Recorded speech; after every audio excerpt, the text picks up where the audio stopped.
জুলাই সনদ বাস্তবায়নে ঐকমত্য কমিশনের সঙ্গে সংলাপে রাজনৈতিক দল। এর ২৫তম দিনে সামিল অন্তর্বর্তী সরকার প্রধান অধ্যাপক মোহাম্মদ ইউনূস। জুলাই সনদ বাস্তবায়নে সাংবিধানিক ইস্যুতে আইনি কাঠামো কি হবে এ প্রশ্নই ছিল রোববারের মূল আলোচনা।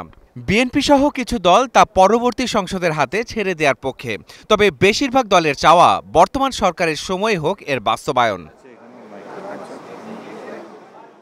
তাই এ প্রেক্ষিতে সমঝোতার কোনো বিকল্প দেখছেন না প্রধান উপদেষ্টা।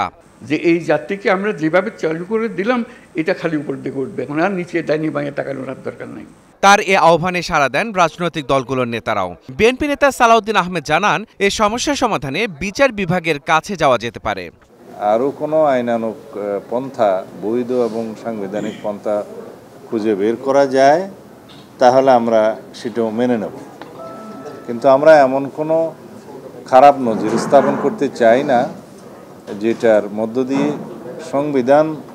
সংবিধানের সংশোধনী আনয়নের জন্য কোনো এক্সট্রা কনস্টিটিউশনাল অর্ডার বা স্পেশাল কনস্টিটিউশনাল অর্ডার বা প্রোক্লেমেশনের মধ্য দিয়ে আইনি পন্থার বাইরে সংবিধান সংশোধনের পরিবর্তনের কোনো নজির সৃষ্টি হোক, সেটা আমরা চাই না।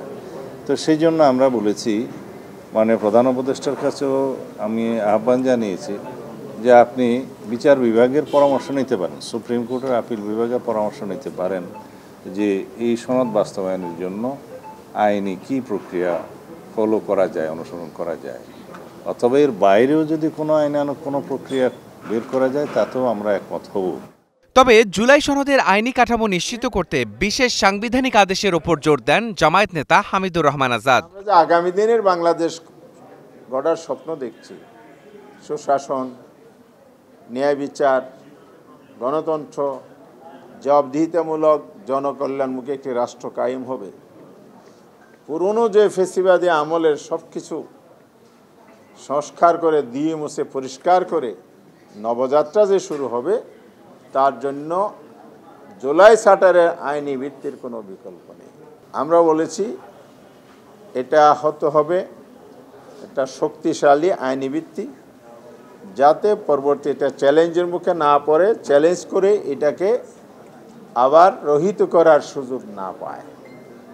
বাংলাদেশে এই ধরনের ইতিহাস আছে, অনেক বিষয়ে আইন হয়েছে, আবার এগুলো চ্যালেঞ্জ হয়েছে, রহিত হয়েছে, এমনকি কনস্টিটিউশনাল অ্যামেন্ডমেন্টও কিন্তু রহিত হয়েছে। ষোড়শ সংশোধনী সাম্প্রতিককালে যেটা হয়েছে, এটা কিন্তু পার্লামেন্টের সংশোধনী, সেটাও কিন্তু বাতিল হয়ে গেল। তাহলে আমরা এমন একটা কাজ করতে চাই আইনগতভাবে, যেটা কোথাও চ্যালেঞ্জ হলে টিকবে না। সেটার ওয়ে হচ্ছে কনস্টিটিউশন অর্ডার, কনস্টিটিউশনাল না, কনস্টিটিউশন অর্ডার। তবে এনসিপি নেতা আক্তার হোসেনের মতে গণপরিষদ নির্বাচনেই সমাধান হতে পারে সংকট সমাধানের পথ।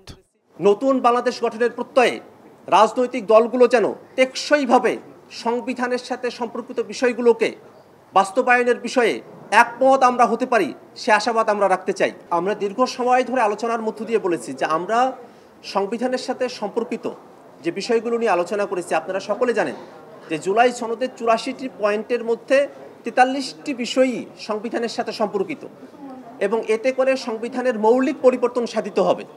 সংবিধানের নেচার, ক্যারেক্টার এবং প্রত্যেকটা জায়গাতেই যে বড় ধরনের পরিবর্তনগুলো সাধিত হবে, সেটাকে শুধুমাত্রই একটি গণপরিষদের মধ্য দিয়ে সেটাকে টেকসই করা সম্ভবপর। আমরা সে বক্তব্য আজকেও আমরা উপস্থাপন করেছি। এ অবস্থায় বুধবার আবারও সংলাপে বসতে যাচ্ছে জাতীয় ঐকমত্য কমিশন। এর প্রস্তুতি হিসেবে সোমবার ও মঙ্গলবার অনানুষ্ঠানিক আলোচনায় বসবে রাজনৈতিক দলগুলো। মাহাদি হাসান, স্টার নিউজ, ঢাকা।